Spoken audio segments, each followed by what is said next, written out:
So today I have some really exciting news about where Andy and I will be living for the next few years at least. Basically, Andy recently had his cardiology fellowship match, which placed him at a location for his next step in training to become a cardiologist. And that kind of determined where we're going to be living. And so I want to talk a bit about that, but I'm going to save that for after I talk about the main theme of this video, just in case some of you aren't interested in those kind of like personal things going on in my life. And I'm gonna jump into ways a recent trip that I went on influenced how I see minimalism and how I see my relationship with shopping and collecting. I guess I had a few sort of epiphanies on this trip, and I wanted to share some of these ideas that have just been rolling around in my head that I think are really helping me yet again kind of move forward how I see minimalism and how I conceptualize how to live with a bit less.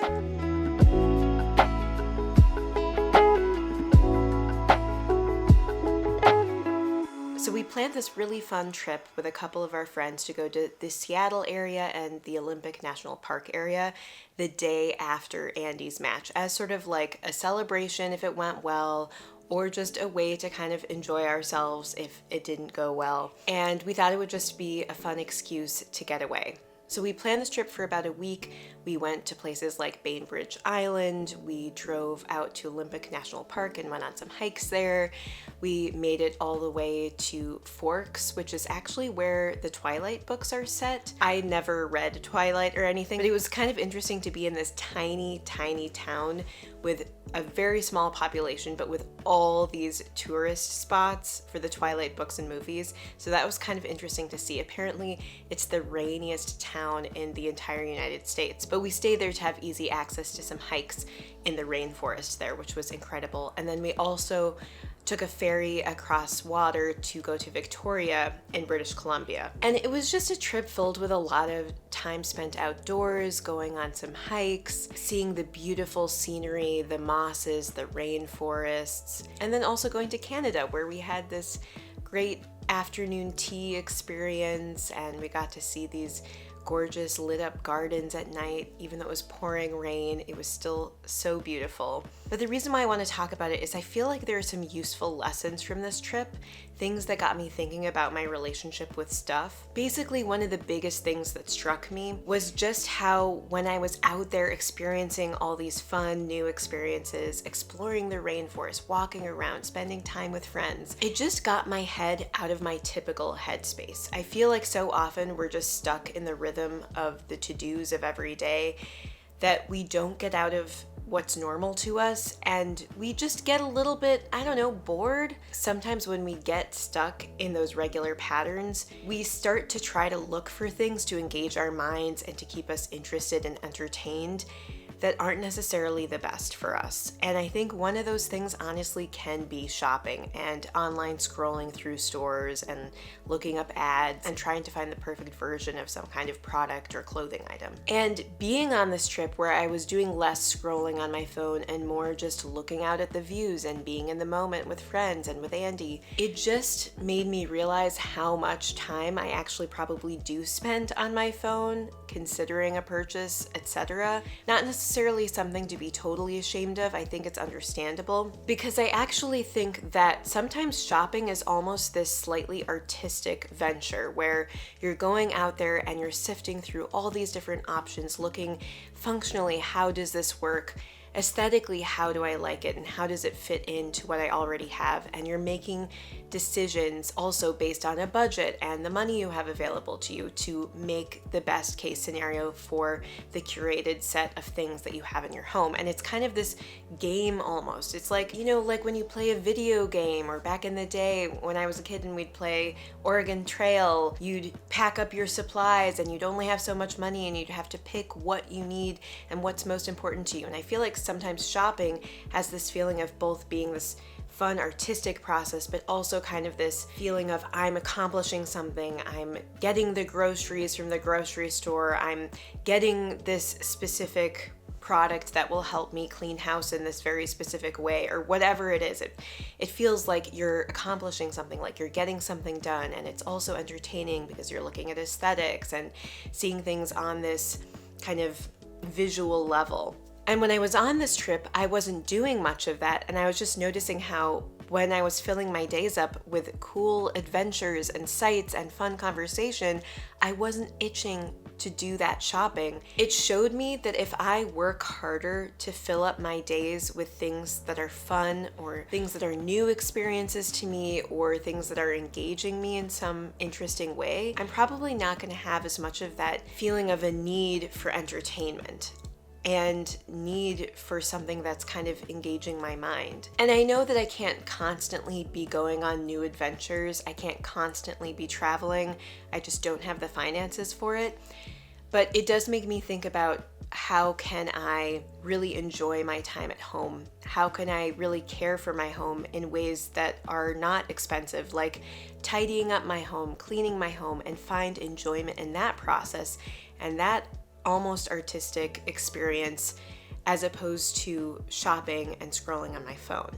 Don't get me wrong, there might be moments where shopping is helpful and smart shopping is helpful and finding the right thing is a nice thing, but ultimately, I don't want to be spending my life just shopping. I want to be spending my life enjoying the people around me, engaging in interesting books or films or experiences, seeing the outdoors. I don't know, just living.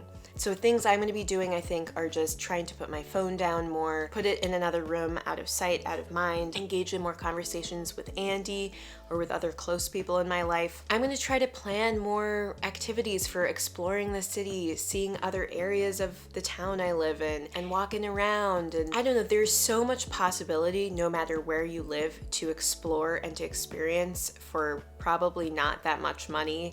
Just maybe transportation to get to different areas near you. And I want to do that. I want to really push myself to try to do that. The other thing I noticed from this trip was just that I was living out of a carry-on for a week, and it worked out great. And it just felt really good as I've gone on this minimalism journey to actually get to a point where I am living out of a carry-on for a week. I know for a lot of people that is super basic and you've been doing it for years and that sounds like nothing, but I have historically been a chronic overpacker. I was that person with like 2 duffel bags worth of stuff for summer camp, or, when you go on that group trip, I have the heaviest bag that I need help with. I was just always that person, and I was always a little ashamed of it, but somehow I just couldn't help myself. I like to have options. And what I noticed about this trip was that not only was I not itching for things or wanting more options for clothing, but I was completely satisfied. And I think it was because I really took time to think about beforehand, what is this trip actually going to look like? Not the dream version where I look my absolute best every day, but realistically, what is going to be useful to me? What am I going to want to wear day to day? What's going to be comfy, but that'll also feel good in? And I just whittled it down to those things I knew, I'm gonna use this, and I'm so glad I did. It made me think about when I come back to my wardrobe at home, maybe I could whittle down what I have in my wardrobe even more and still feel satisfied as long as I'm regularly doing laundry and all that. And it might actually feel easier and better to me. So I don't know, I took that away from this trip as well. I know these are kind of basic concepts that maybe I've even thought about before, but somehow this trip really pulled them out for me and made me think about, hey, I can be living with even less, and not only will I be okay with it, but I will be happy with it. And sometimes having fewer options actually creates less stress, as it did for me on this trip. So the other thing I want to mention on this video is that news about where Andy and I will be living for at least the next few years, because as I mentioned before in a previous video, I don't know, it's been an overwhelming time because Andy has this match process where he interviewed at a bunch of different cardiology programs during his current chief residency year in internal medicine. So basically he's trying to get this extra additional training to become a cardiologist, and in that process you interview at a bunch of places, you rank the places, and then it goes into this algorithm where the places that interviewed you rank you, and then it spits out where you're going to end up. And it's kind of like you've basically signed a contract agreeing you're going to go wherever it tells you to go. He had done that, and there were places all over the country that we could end up, from Hawaii to Maine. And it was kind of exciting in a way, but it's also scary because it's like I could have to pick up and go live somewhere where I know literally no one, and do that yet again after I've done that many times for various reasons in my life up until now. I don't know if I should drag this out more, but okay, I'll just tell you. Andy and I will be staying in Minneapolis. He matched at this program locally that's also affiliated with the current hospital that he's working at, and I gotta say, we are so stoked because we have this beautiful home, we have family here. We love all the lakes in the Twin Cities and just how it's this affordable city that also has so much art and music and good food. And we're just kind of over the moon about it because I think we would have been happy in a lot of different places and we were more than willing to move to those places. And we did want to prioritize like what program feels right to Andy because I have flexibility as far as my career and where we live. But honestly, I'm really, really glad that it turned out this way, and Andy is too. So it's kind of the ideal situation for us, honestly. We have been through a lot in the past few years of just Andy doing residency and working super, super hard. Various other just personal things like my MS diagnosis, dealing with infertility and going through IVF, just all these things that have happened that have just been challenges that we've had to face. And so to be able to stay in a place that we just love, it is so exciting. And I'm just so grateful that it turned out this way because I also know that, you know, it's really competitive in these programs and even some incredible candidates don't match at all. And sometimes it's just luck of the draw almost. I just feel very lucky, honestly, that it's worked out this way. And I'm really excited for what's to come.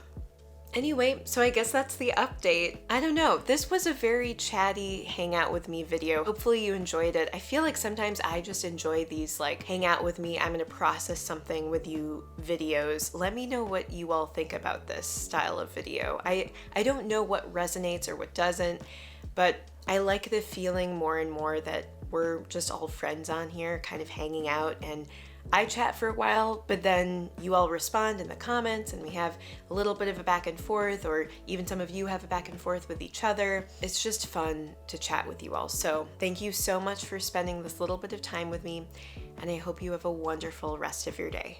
Bye.